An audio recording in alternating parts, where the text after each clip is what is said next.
After fixing a lot of issues with the first generation Tensor-powered devices, Google is hitting its stride with the Pixel 7 and 7 Pro. Alongside Android 14 though, just what can we expect here in 2023? Well, here's everything you need to know. Thanks for watching 9to5 Google here on YouTube. Remember to thumbs up, hit subscribe and then tap the bell icon to be among the first to watch our upcoming videos. So a nailed on 100% happening software release is set to start with the developer preview phase of Android 14, followed by a public facing beta program later down the line. Before we get Android 14 though in its beta form, we're going to see a few Pixel feature drops for made by Google devices, and these quarterly updates are tested through the QPR or quarterly platform release betas. Like Android 13, we're also unlikely to see Google make huge overhauls with Android 14. Instead, we expect that we'll see more tweaks that utilise that massive Material You and Dynamic Colour overhaul that was added back with Android 12 back in 2021. Last year as well, we saw some tighter integration and further tweaks to this wallpaper-led theming system. Most of this was merely cosmetic with quite a few under the hood changes, but there was a little fine-tuning for that core feature set that we've come to know and love. We're still awaiting more customization options as Material You has been stripped of some functionality, and fans out there will want some of the most popular Pixel launcher features from older builds to return. It's not clear at this stage, but we expect just more cosmetic changes this time around and a few under the hood options as well. Let's hope though for a return to font and icon selection with the Pixel launcher, as that's something we have really missed.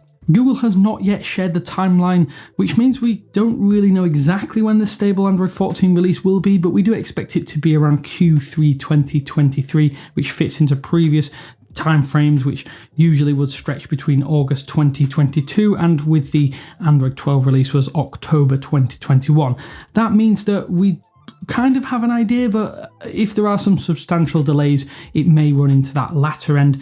If you don't want to run these developer previews, which will be available hopefully in the coming weeks, we actually don't suggest you do that for stability reasons. The beta phase will hopefully arrive in and around that April time, which will fit with previous timelines. We're hoping for extra enhancements to what has been a fairly solid version of Android 13, especially given the rocky start to Android 12 the year prior. So back at I/O in mid-2022, it was confirmed that Google is set to release its first tablet since 2015, that was the Pixel C, at some point here in 2023. We wondered just how the Pixel tablet would help differentiate itself from that mountain of subpar Android tablets already littering the market, but we're learning a little bit more month by month. We have a fairly good idea of what to expect as a result of that, but it's the multiple use cases that make the Pixel tablet one of Google's most interesting products coming here in 2023.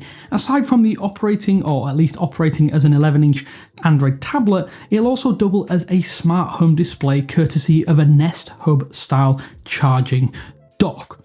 With the Google Nest Hub Max now discontinued, it wouldn't be too much of a stretch to see this as a real-world replacement, but with that added functionality. This also arguably makes it an easier sell for those wanting a dual-purpose device, which this would certainly adhere to.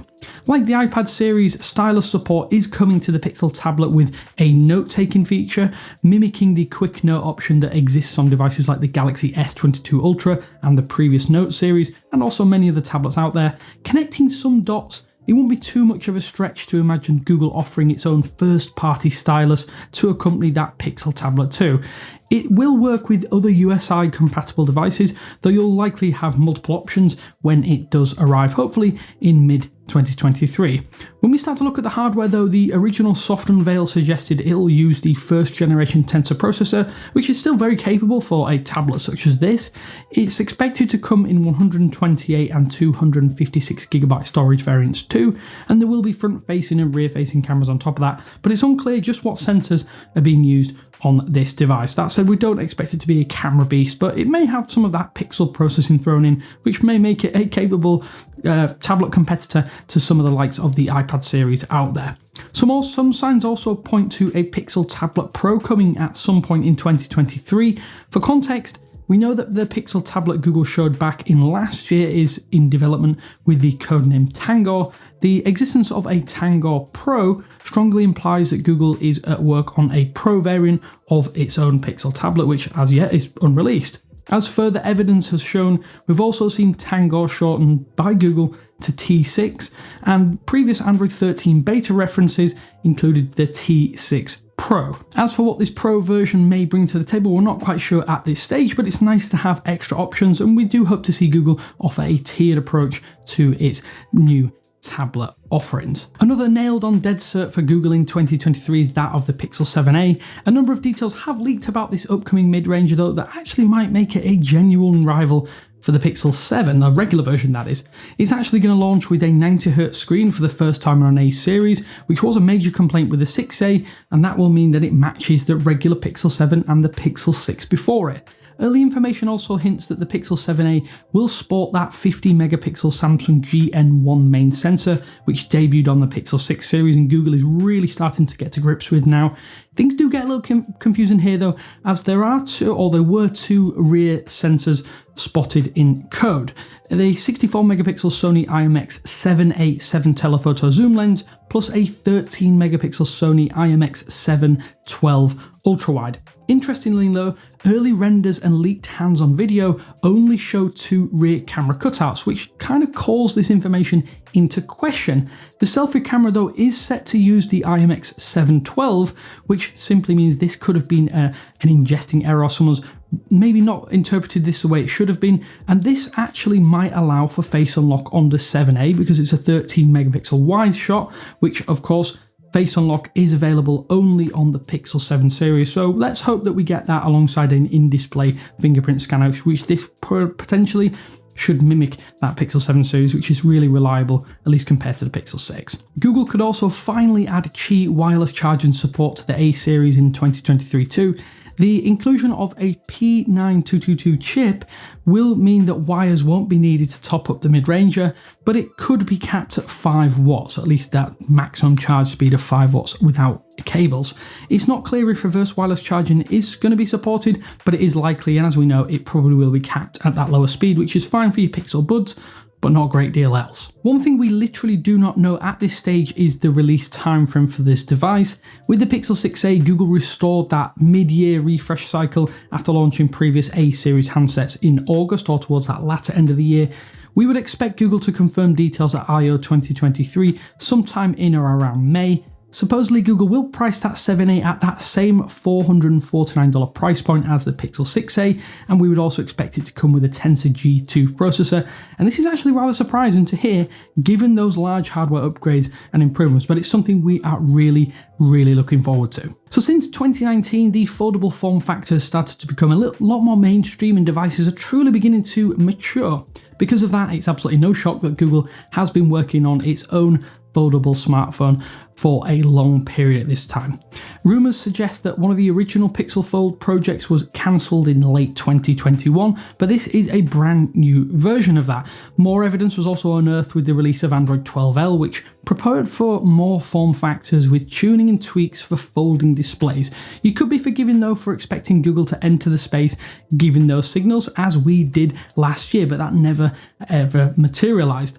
The second iteration of the Pixel Fold was poised to bring the same Google Tensor chip as used in the Pixel 6 series. However, unlike Google's traditional flagship, this foldable was going to continue using the same dated cameras which were used from the Pixel 5 series onwards. However, just as momentum began to build around this second attempt at a Pixel Fold, particularly with the release of Android 12L, Google delayed it once again. We believe that this was around the time that the company again shifted focus, moving from Pipit to the third iteration, which is now codenamed Felix. Although it's always subject to change, it appears that the new Google Pixel Fold is now locked in, with renders showing the potential design, pricing, and a proposed launch window. It is expected to utilise the newer Tensor G2 processor, but will have upgraded cameras, including a 64 megapixel Sony IMX787 main sensor, and this is likely to be joined by a telephoto, ultra-wide, and front-facing cameras, of course, for selfies and potentially face unlock capabilities. The outer screen should have a resolution of 1080 by 2100 pixels, while the 7.6-inch inner screen should be 1840 by 2208. Unlike the Pixel 7, neither of these screens will include an under-display fingerprint scanner. The Pixel Fold also, or leaks of the Pixel Fold, show that this is going to have a side-mounted fingerprint reader embedded in the lock and power button for biometric security. Moving on to Nest products, last year Google introduced the 1080p only Chromecast with Google TV, which sits in its Nest series now. Somewhat confusingly. It's a fine addition to the lineup, but it wasn't able to fully diminish some of the most prominent issues that the 4K version does seem to suffer from and is getting a little bit long in the tooth. Luckily, Google appears to be, or at least appears set to launch an updated model hopefully this year, 2023. A recent build of the Google Home application has uncovered that the new Google TV device is referred to as YTC. Elsewhere within the app code, it's basically directly confirmed that this is indeed a Chromecast with Google TV device. And alongside previous models, YTV and YTB, this is pretty sensible. Could this be a true high-end Chromecast? Time will tell, but we'd even take a refreshed version of the current 4K model with more onboard storage for a start. This has been one of the biggest roadblocks facing those that want to use the Google TV system on their television sets. It would also be nice to see a processor bump, as the current iteration can definitely be sluggish at times, and hopefully that would mean a little bit of a memory refresh on top of that, because while they are good products, there are some minor glaring issues and you have to expand memory capability by using dongles and whatnot. Let's see Google hopefully push a more high-end product that hits a higher price point with more capabilities under the hood. I think that would be a really nice addition.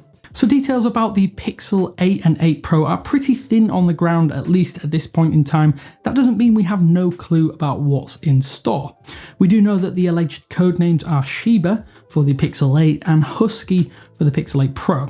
We are expecting Google to continue refining that Pixel formula once again this time around, and that should hopefully mean better phones for you to go out and purchase. It would be a huge shock if Google didn't adhere to that regular Q3 launch schedule for the Pixel 8 series. What's interesting about this expected duo is the potential changes to that base Pixel 8, which we do have a little bit of info on.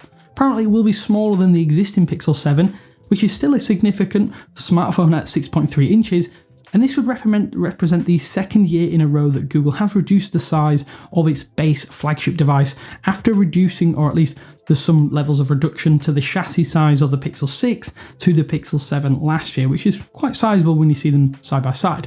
The third generation Tensor processor is another addition that it would be extremely likely to expect.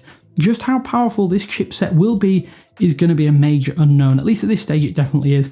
But Google has proven that the Pixel series is still very capable despite Tensor, or the Tensor chipset, not quite matching the power of Qualcomm's flagship Snapdragon line. Naturally, we're really excited to learn more about the Pixel 8 series, and you can be sure that we will let you know when we know any more. Fresh evidence also suggests that we might see Google launch its own take on an ultra-wideband, or UWB, connected AirTag competitor.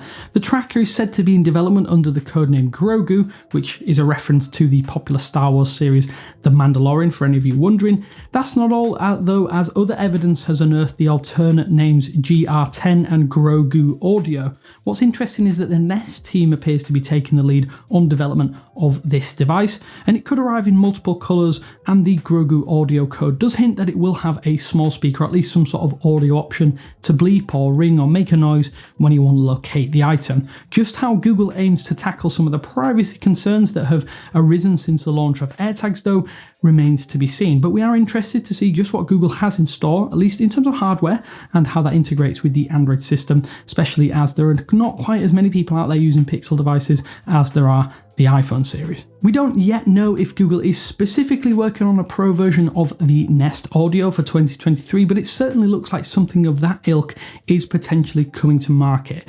Signs of two upcoming Google devices have actually been unearthed by Fuchsia Code.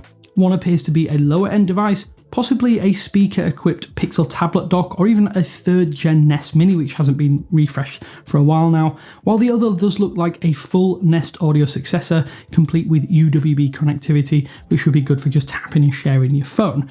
Based on just the timings alone, we believe it's likely that Google's next flagship Nest speaker, which could launch in either fall 2023 or spring 2024, could also be the very first device to launch with Fuchsia installed by default, and we've seen many other Nest speakers out there gain access or gain compatibility with the system. But this is another exciting product that we don't know masses about, but we're excited to see just what Google has in store for its smart home series. That is a few of the what we would consider certainties, but not all of Google launches in 2023 are known or concrete. There are a number of things that we really do hope to see come to fruition over the coming year, and some of these include things like an improved Pixel Watch. Of course, the first generation Pixel Watch was actually really quite impressive given some of the internal hardware shortcomings, alongside a slightly smaller size compared to what the market dictates, and there also is that somewhat disappointing lifespan. But we would love to see what Google has in store for a Pixel Watch 2. Maybe we'll see an upgraded processor inside there, and it'll properly compete with the likes of the Galaxy Watch 5 series or Galaxy Watch 6 series when that arrives. It's definitely an interesting one that we want to see more of, especially now that Wear OS seems to have had a really good reintroduction to the market. The second generation Tensor processor was merely a bumped version of the original, and while that's not a bad thing and it's far from a weak chipset, it could be a little bit more powerful. A focus on yet more AI-powered functionality is likely going to be Google's focus once again with the Tensor G3 or third generation processor. We would really like Google to attempt to match the current flagship level Qualcomm lineup to improve all areas of the Pixel series. It's definitely something that those who are hardcore Android fans would love to see too, as it competes with the MediaTek and Qualcomm processors out there, something that Google hasn't seemingly been willing to do, at least at this stage.